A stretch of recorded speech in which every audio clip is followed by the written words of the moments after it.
We are going to start with the first panel, and and it's all about what are we talking about when we are improving accessibility through the European Accessibility Act in ICTs. And Alejandro Molero del Rio, Deputy Director of the European Disability Forum, will lead his panel. So give them all a warm welcome. In the lead, Alejandro.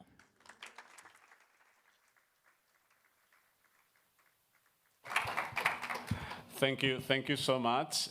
We really love the spirit and the music. It's absolutely great. So let's rock accessibility. Actually, this reminded me that I actually wanted to become a rock star, but didn't make it. Still on time, right?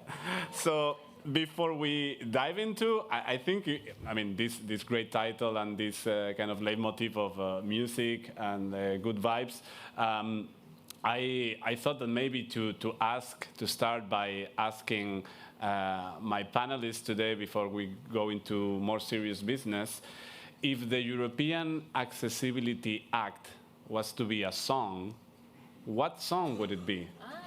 You can go very welcoming and go, we can go beyond rock music, it's my favorite, but we can go beyond that. You can go classic and go Hallelujah from Handel. If you are not certain because the standards are not ready, you can go a little bit more modern and go for the Beatles and call for help. Or if you're gonna go for, the transitional measures, so the longer deadlines to comply with the legislation, you can go Latino and go for Despacito. So let me first introduce our panelists so they can tell us their song for the Accessibility Act, and maybe later the other panels, they can also ask this question, and the colleague from the AccessibleEU can make the soundtrack of the Accessibility Act.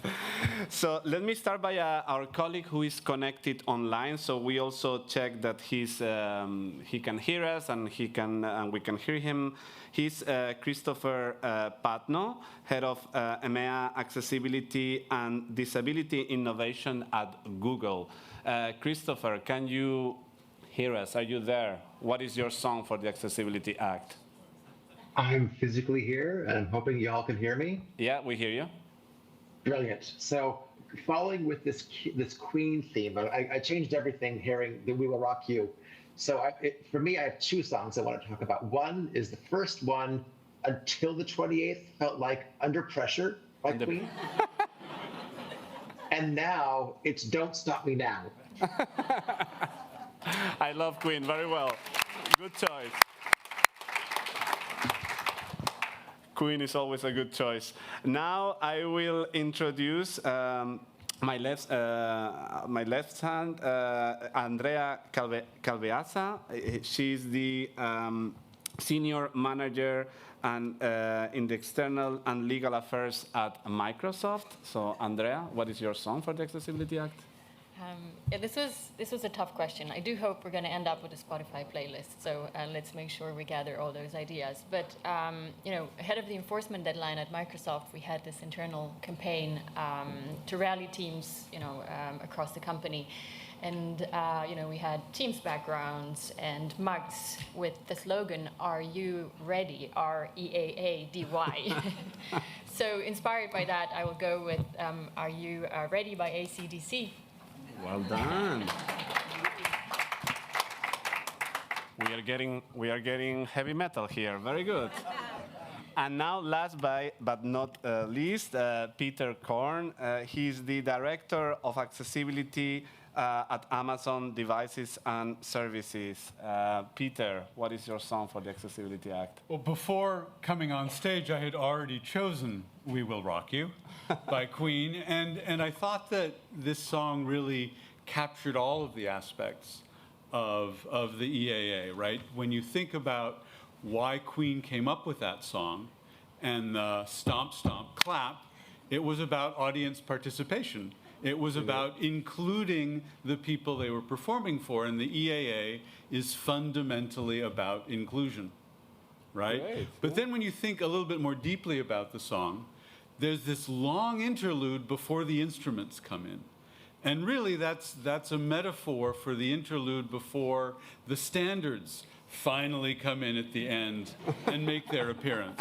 So this is why I thought that was the perfect song. That was a really thorough answer. Thank you very much, Peter. Very good. So let's rock it out. So, I mean, I must say also from a personally, it is.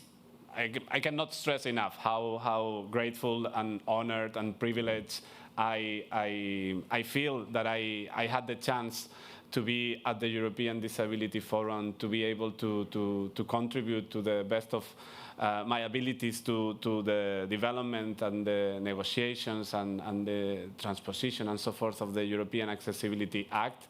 Started with in EDF working on digital accessibility policies, and the Act, as you know, has a very, very strong component on digital products and services. So we are in a great panel to discuss what the Accessibility Act has brought to this sector that was already ahead in terms of accessibility because of the US legislation that always from the European disability movement we always looked at for inspiration, and also the European Commission was very much in contact with the US Access Board to ensure that accessibility standards were aligned. So we finally reached that moment in which we cannot say that we are not lagging behind on digital accessibility. Hopefully we can say now that we are leading worldwide when it comes to digital accessibility policies. So I want to start by asking you all, since last Saturday, what is new? What has the European Accessibility Act brought, or what have you launched as a result of, looking at the act and saying, okay, we need to improve this bit, or we need to launch these new features? What is new? Andrea, you want to start? Sure. Thank you, Alejandro. And this is, a great question to kick off the conversation. I think, first of all, thank you for having us as part of this conversation, and really congratulations to all those who have made the Accessibility Act, a reality. It did take a lot of leadership. We are, lucky at Microsoft to have Jenny Leigh-Fleury, our Chief Accessibility Officer, who's really a champion and has managed to rally teams across the company to help, reach the deadline of June 28th. With a lot of confidence. It took leadership within the Commission, and we have Emer here. And it's, I mentioned this because I think there's people behind this who have pushed for it, including you at EDF and many, many others. So leadership has been so extremely important. And accessibility has been a journey that we have been, embarked on for more than 30 years. We see it as a fundamental right, and it's core to our mission. So the EAA has really helped us, move forward and move faster, and really take those commitments and that thinking around embedding accessibility into our products and make it a reality. So we've turned it into concrete and product level innovation, and some of the things that have been inspired by the EAA are, for instance, real-time text in Microsoft Teams. It enables letter-by-letter communication. This has been something that was developed by engineers with lived experience of disability. And the feature responds also directly to the feedback that we've received from the community and to the EAA requirement around real-time communication. And, there's been a lot of work that went into this, and we're proud to announce it. And then, improved discoverability, accessibility of features. We've expanded standardized documentation, making it easier for users to find and use the features that they need. Then more accessible and sustainable packaging. Unboxing is a lot more fun. I'll also say that. It's more intuitive, and it's inclusive and better for the planet.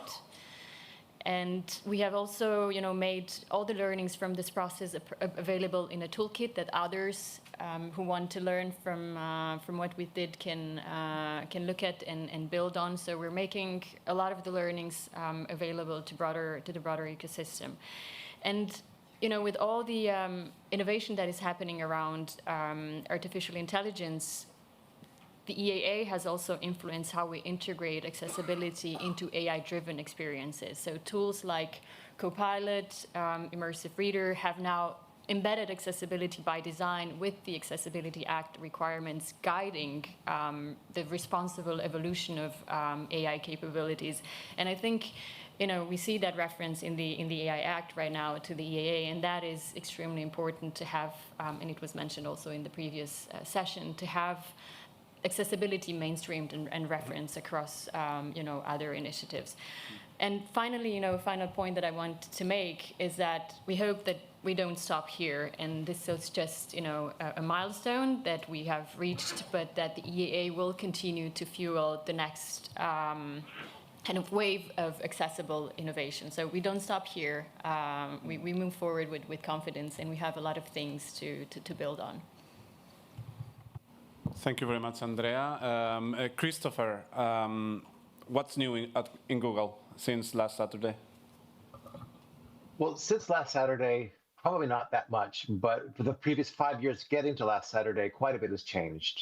I think for me, one of the neat things that the EAA has given us is it's been a force for pushing requirements beyond WCAG, really giving people a chance to think big about not just compliance, but what's a good user experience in a broader set of products. So it allows us to focus on expanding who is impacted more directly, but also making the quality of the features that we have richer. So that's, for me, a great sort of mental shift that's happened internally. One thing that's distinct that has changed, though, is, and all of us here understand how difficult awareness of features, of accessibility features are. So one neat thing that's really tangible is we have a much more consistent and comprehensive documentation in terms of the features that we support. So now it's easier to understand what's possible, what's working, what's not working, and then we show people how to get to the disability support side, because we have free support for most products for anyone with a disability, so we can get the feedback back into the teams. So we're helping create the cycle of awareness, and through that awareness, we can learn how to make these things better. But one of the biggest changes that happened because of the EAA is my coming to Europe, actually. Back in 2020, I realized that Google wasn't really getting involved yet. And I literally pitched my job to my boss saying, send me to Europe and I'll get us ready for the EAA. And they said yes. So I'm here because of the EAA, and hopefully that's been helpful for some. I remember back in 2022, a number of us we had Alejandro, it was a train strike, so you weren't there physically, but you and Ima participated with an EU cost conference that we held back in 2022 about accessible media. And then since my coming here, we've built these accessibility discovery centers, which hopefully many of you have come through, where we're sharing accessibility to people who aren't big tech. We have advocacy organizations coming through. We have other businesses. We have governments coming in, and we're talking about all aspects of accessibility. We have Kit from Microsoft there. We have Kit from Apple. Hey, Peter, we need to talk. I want to get some of your stuff in as well. But we talk about accessibility as a concept, and with the EAA as a destination. But in reality, it's not a destination. It's actually the start. Now we can start focusing on the best user experiences. Now we can focus on expanding the opportunities. So the EAA has changed a lot inside Google, but frankly, it's changed a lot of my life as well. Thank you very much, Christopher. It has changed all our lives, definitely. Peter, has it changed your life as well? It's become my life. It's been my life for 34 years, and it's the best life I can possibly imagine, serving this community and helping use technology for civil rights.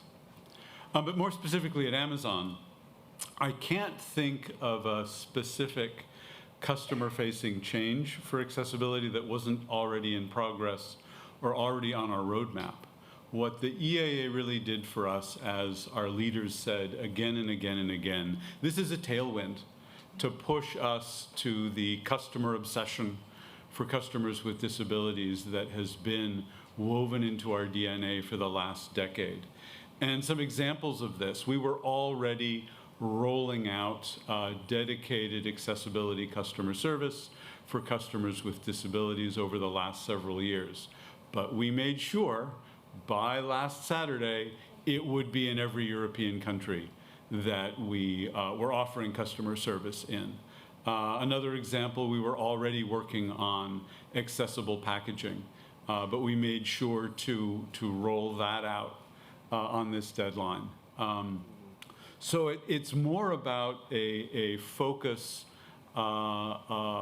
to finish a collection of work that lived under the EAA umbrella, but were things we were already passionate about and working on.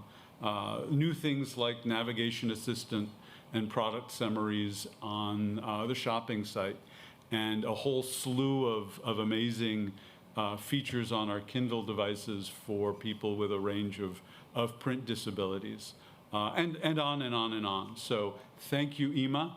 Thank you, AccessibleEU, for that wonderful tailwind. Thank you very much, Peter. Wow, yeah, go for it.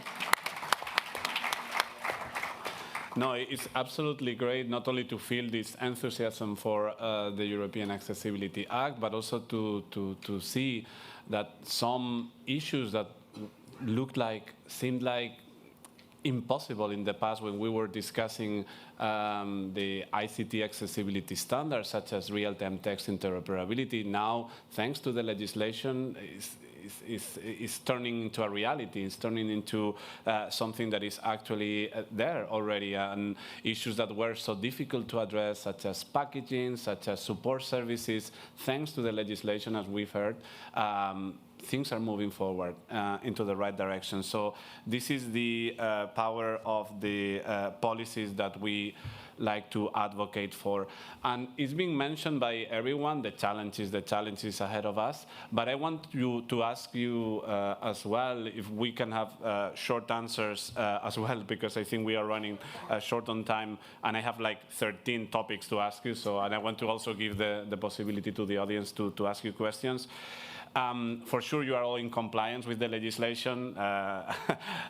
We all know, but in terms of challenges, what are the challenges that you feel that there is still work in progress on? In this particular element, we need to keep on evolving to really not only comply, but also to live up to the spirit of the Accessibility Act and go beyond, as is often said. Andrea, you want to start again? Sure.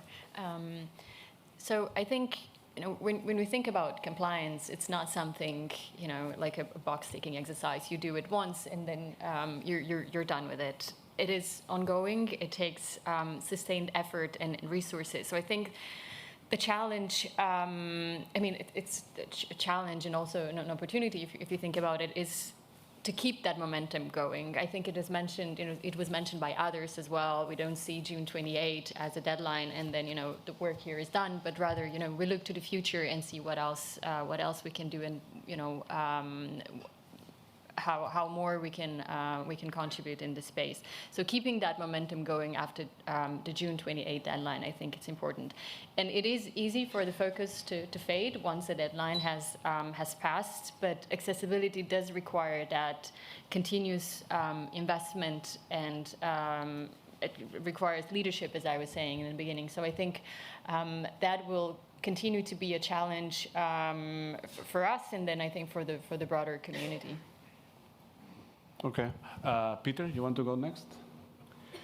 Yeah, I don't see any specific technical challenges or large amounts of remaining undone work. I would echo Andrea. I think that the excitement and the focus that June 28th gave us is something we want to capitalize and even use as a springboard to do more. And I think the challenge is how high can we jump on that springboard? How much further can we take this and leverage it to do that much more and to extend innovations to a larger and larger community? Christopher? One thing that I find interesting, talking with people outside of Google, is they think the EAA is separate from accessibility work. And I think people need to realize that it's all the same work. The EAA is one set of legislations that you need to pay attention to, and it's not a one-off. It's just an extension of work already being done.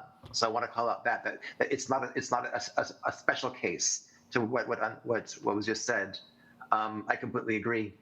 There is no end state. There is no destination. There is no perfection. But what's fun for me about this is how people's expectations change as we see things like AI and wearables come through. The legislation can't keep up with it. So we need to continue to drive ourselves to understand our users' needs and create devices and products and services that delight them, because that's what's expected. It's what's deserved. But the EAA has been a great, as Peter said, tailwind to help drive conversations to teams that may not have thought about this before. No, I'm surprised that none of you mentioned one of the elements that from the disability movement we always perceive as, that all the accessibility features, the best support services for users with disabilities that you have in the US, we always feel that they come later to Europe, also because of our very nice and huge diversity of cultures, languages, and so forth. Is this an issue that you've been tackling too, as well, in your companies? Anyone can jump in. I think blindness is blindness, whether you're in Spain or Singapore or San Francisco. Motor impairments and so on, they're all the same wherever you are, and the technology solutions for them are generally, don't change from one border to another. Yeah. So I think that any given company, any given product, you may release in one market before another as you're learning whether that product has found a good audience, whether you need to tweak it and change it before you take it to bigger and bigger markets. I don't see that changing, but I don't see us withholding accessibility from Europe or anyone else, any other country, because we would like the 1.2 to 1.6 billion people on the planet to be our customers. And so we need to deliver delightful, accessible solutions worldwide. Okay. Yeah, Christopher, you want to jump in? I agree with Peter, but a slight change on this. One of the things with my focus in Africa and the Middle East is language is really, really important. Just because a language is a colonial language, like English is all over Africa, French is all over Africa, doesn't mean everybody understands it well. So yes to everything Peter said, but as I've learned being here, having support in all of the languages, it gets to be really important. And this is a challenge, is understanding the ROI, the business case for smaller resource languages. This is something that I think we all need to work on, is understanding and making sure we have all of our tools to support all of the languages. And we're not perfect, and we're working on this. And I'm sure Amazon, I'm sure Microsoft is as well, recognizing culture and language is an important part of being human. And disability is also part of being human. So we can't really do one without the other, but that takes time. Indeed. Thank you very much, Christopher. Before giving the possibility to the audience to ask questions, and I will need the colleagues from AccessibleEU to give me a hand for that, I want to ask a very counterintuitive question to our panelists, which is enforcement. And obviously it's a bit strange to ask the companies, the economic operators, to ask about enforcement. What enforcement would you like? But I want to make it though. So what do you see as, for the enforcement bodies at national level, how can we ensure that these can take measures in a fair and effective manner? What do you expect from national enforcement? Peter wants to. I'll go ahead. Coming back to We Will Rock You, I think that we need to see enforcement centered on the customer, centered on the citizen. This is about equal participation in society, at least through technology, if not through transport yet. And so I would hope that our enforcement is driven by the actual impact to the customer and not just some simple mindless checklist of did you do X, Y, Z, but did you actually make shopping easy and accessible and delightful? Did you make operation of your home through a voice service better? Are you making reading work for people with print disabilities? So I think that would be my hope for how we do enforcement. I really like the way that the Federal Communications Commission has done enforcement of the CVAA, which I know was an inspiration to Ima. I remember being with you at a conference the day it passed, and we talked about that and bringing that to Europe. So that would be my message and hope for how we do this, is to keep it centered on the citizen, the customer, the European with a disability who wants to use the same products and services as everyone else. Sure. I mean, when we look at enforcement, I think one thing stands out. The EAA will only be as effective as its implementation.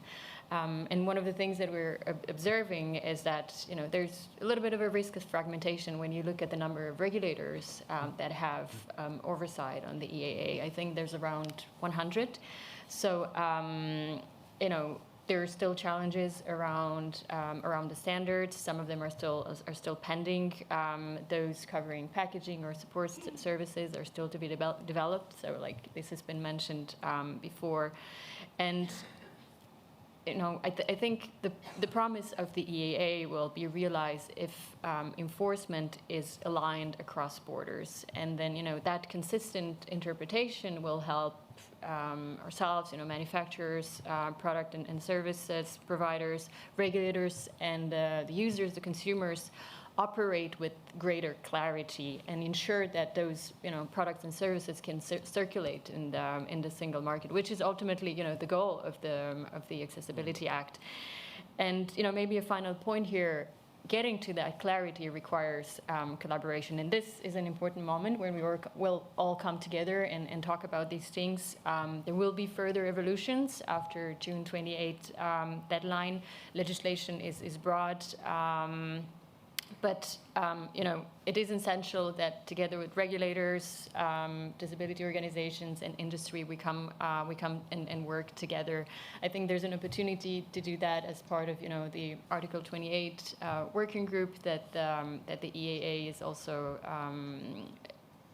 like mentioning. So let's use the EAA as a catalyst for collaboration and progress in accessibility, and we look forward to also discussing with regulators and with users about any questions related to our products and services. So just maintaining that collaboration, that communication going, I think is extremely important at this moment. Thank you very much, Andrea. Yes, we are also waiting for this working group to be established at European level, and I imagine this will happen very, very soon. And Christopher, what do you expect from enforcement?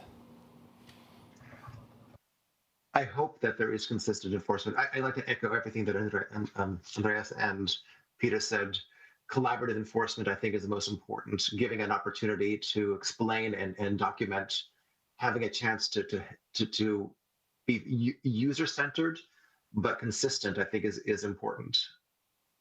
Mm-hmm. My biggest fear is that we would have 27 different ways of doing this. So to to the point just raised, more consistency is what's important.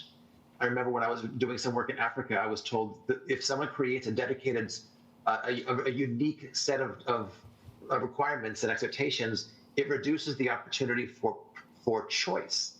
So the more, because if you have I was talking to someone who was making a printer, if the specifications were so specific, a company would make one printer to meet that market instead of having choices because they can only afford to make that one spec. Less of an issue when it comes to digital tech, but we need to realize the more unique a set of regulations are, the more difficult it is for companies to be able to comply. So the more consistent we can be in terms of enforcement, but also in terms of implementation, I think the better it is for everyone. Mm-hmm. Good. Thank you very much, Christopher. Indeed, we hope that this working group will actually help to have a coherent approach across enforcement bodies, and that these national authorities will also receive the necessary resources and the investment in accessibility expertise in-house in order to fulfill their duties, and that they cooperate with disability organizations, and as it is laid down in the Accessibility Act. So now I'd like to open the floor. Is this possible, right? I don't see any AccessibleEU colleague around. Anyone? I cannot see, so. Andrea, you see anyone with a mic? Yes. Yeah. Okay. So is there a question? Just please go ahead. Hello. Is it switched on? Yes, thank you. Bart Simons from Surfer in Belgium.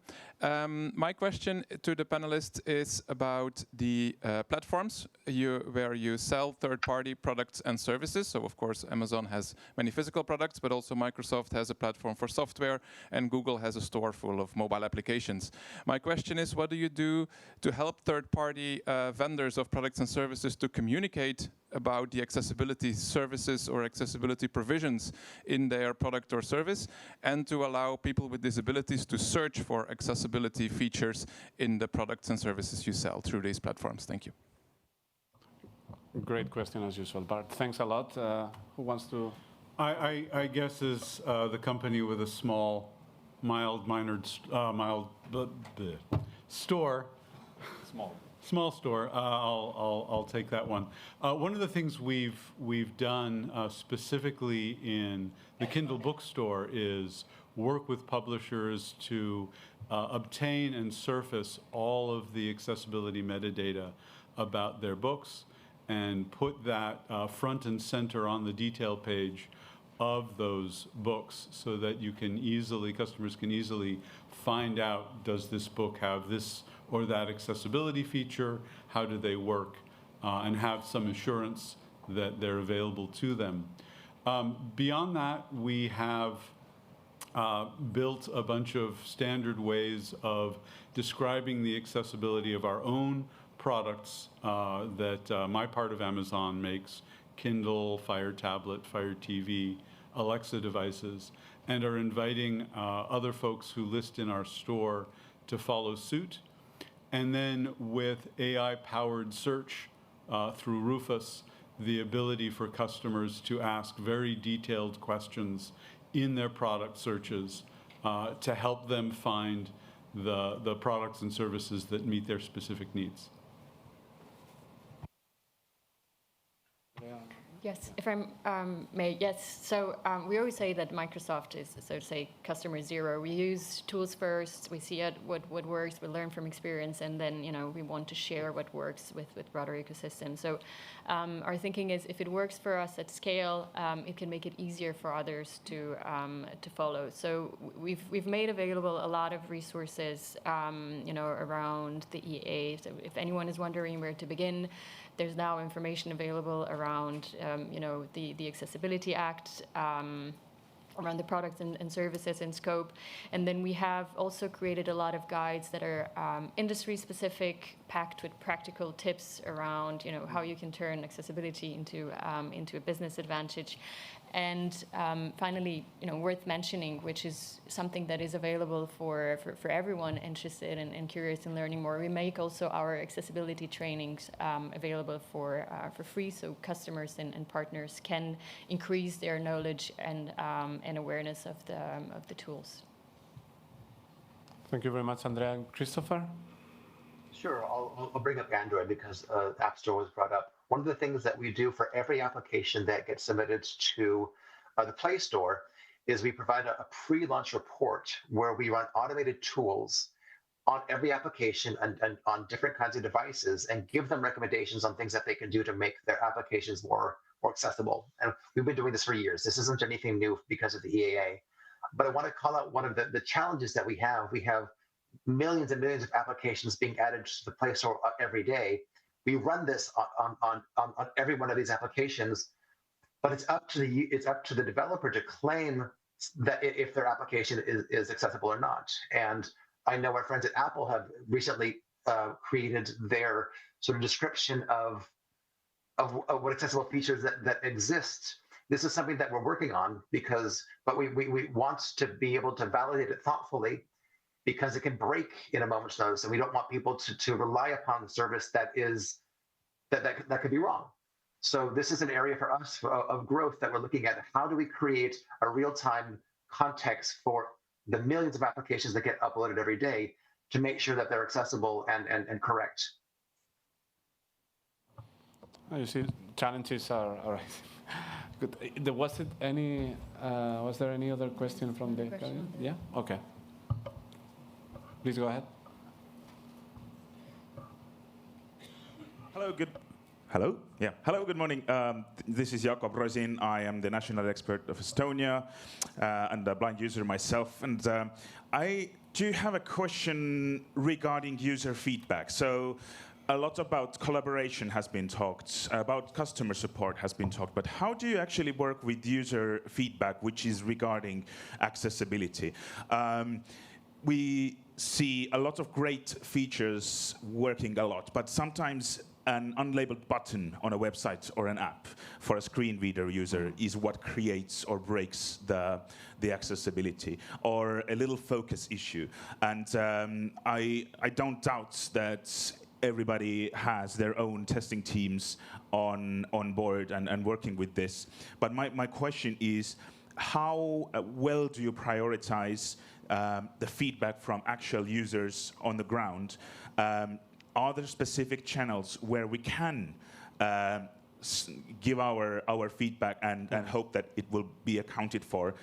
Because often when people turn to the regular customer service lines, whether it would be email or a chat or socials, it feels like a black hole, and nothing will happen for a month, and everybody is really frustrated. So is there a hope over there as well? Thank you.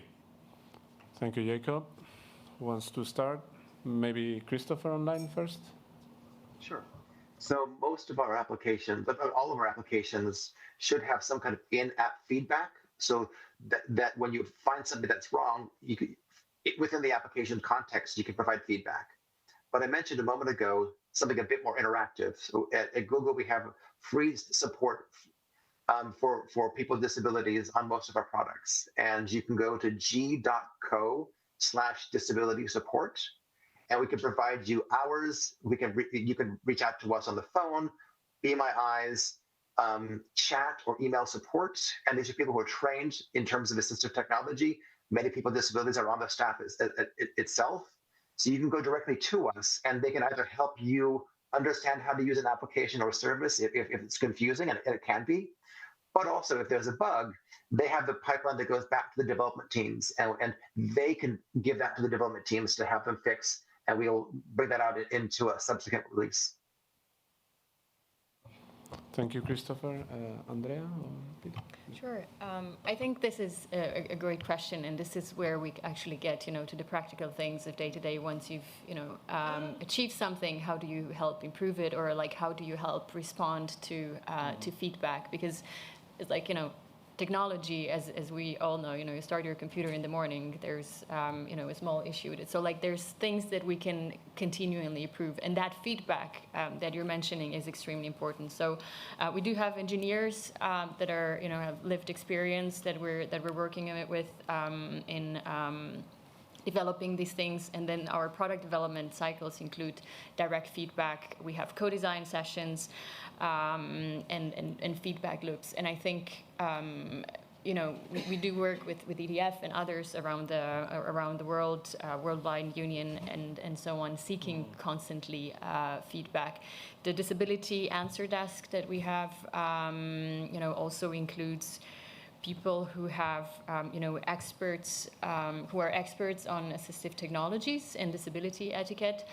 But, there's always space to do better and improve the things that we have. So we do welcome that feedback in forums like this one, or, individually. So if there's a specific question, I'm happy to, follow up and take that back home. Thank you very much. Peter, do you want to? Oh, okay. Sure. Our dedicated 24 hours a day, 7 days a week, every week of the year, accessibility customer support collects feedback from customers, whether it's a bug report or a feature request. And my fellow accessibility leaders across the company, we get reports of what has come through these support mechanisms. And are able to act on them based on those reports, or follow back up with the customer if there's something we don't understand about their report. We also go to accessibility conferences. One of the unique to Amazon accessibility features on Fire TV, Text Banner, came from conversations with a woman with macular degeneration who said that magnification isn't a good choice for me, and I don't want to have to just use text-to-speech. And so these conversations are how we create and innovate new accessibility features. So they are incredibly important to us at Amazon. Thank you very much. I think we are coming to an end. I don't know if there was another question, otherwise. Is there another question? Okay, one more. Go for it.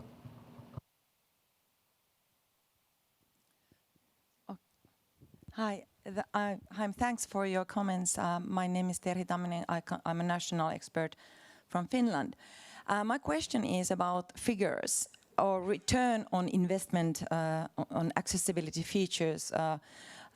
Together with our customers, they always ask, can you show me some figures that create return on investment when you improve accessibility? Have you done any search for that one, or?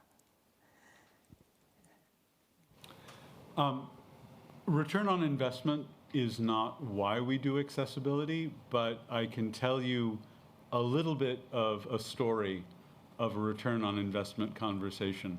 Many, many years ago, we looked at the images of the stars in our star ratings and the images of the bar charts showing roughly how many people rated this product 5, 4, 3, 2, 1 stars. And this was before WCAG 2.1 and the recommendation of a contrast level for graphics. And we thought, well, we can improve the contrast of the star and the contrast of the bar charts in that image. And we, like companies do, did a web lab where we had a very small percentage of the web page results include these new graphics. We ended the web lab early because of the massive improvement in sales just from the improvement of the contrast of the star images and the bar charts. I can't tell you how much of an improvement, but it was enough that we ended it early and rolled it out across the world as quickly as we could. Yes, I agree with Peter. I think what I would add is that also at Microsoft we've been in a privileged position to be able to invest and to be able to keep this focus on accessibility. And of course, also in conversations with some of our enterprise customers, when we raise accessibility, there is that question about business advantage. Now, I do not have specific numbers. I'm happy to share them. I know that there's a few interesting resources that we have available, but what we're doing is in conversation with customers from across different industries, we have now created materials that explain accessibility, and we're sharing with them how they can look at accessibility and turn it into a business advantage, because we do believe that there's a great opportunity there. And of course, when you're maybe a smaller company that doesn't have as many resources, you have that in mind, like how do I get return on investment? So we're happy to share a lot of those resources. Christopher, you have any numbers to share? Numbers, I'm afraid not. But the way I try to think about this is, if you are trying to build accessibility features, one of the biggest problems you're going to have, one of the biggest challenges you're going to have is awareness. How do you make sure people are aware of the features that you've got? Peter, Andreas, us, Sarah at Apple, we often talk about the problems we have of awareness. If people don't know about the features that are there, we can't help them. So if you build an accessibility feature, if people don't know about it, it's not going to help them. So one of the biggest challenges in terms of this ROI discussion is, how are you making sure that people know that's there, that can be helpful? But once you do, I can speak firsthand in sort of a Peter kind of way. I can't tell you numbers, but I can tell you that adding captioning as part of our operating systems is increasing device sales. Because of the ADCs that we have, we are improving deals, and we are selling devices because we're showing people about these features that exist, that make it possible for people to have that improvement in their life, whether it's for school or whether it's for personal work.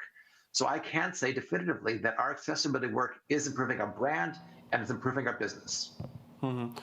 Indeed, I mean, awareness is key, but I would also stress that the complexity sometimes of the ICT devices and services also makes it difficult for the users to find those features or to really navigate them and so forth. And here comes another challenge that we always find resistance when we discuss accessibility standards, and these are the specific requirements as for what is sometimes called as cognitive accessibility, or accessibility for people with intellectual disabilities. And we know that here there is a big room for improvement on addressing the needs of people with intellectual disabilities. Before we conclude, do you want to mention anything on this regard, Peter, Christopher, Andrea? Otherwise, we come to an end. I'm just incredibly excited by the potential for large language models and generative AI to finally take us to exciting new places for folks with intellectual or cognitive disabilities. I think being able to speak in ways that are comfortable for you and be understood by these systems has a lot of exciting potential. I don't have any concrete things I can point to today, but that's the biggest new thing for me. For accessibility with some of these tools. Yeah, I was wondering that we haven't yet mentioned AI, but it had to come at some point. Thank you very much, Christopher, Andrea, Peter, for your contribution. Thank you very much, all of you, for your great participation. And let's continue so we can all sing "We Are the Champions," my friends.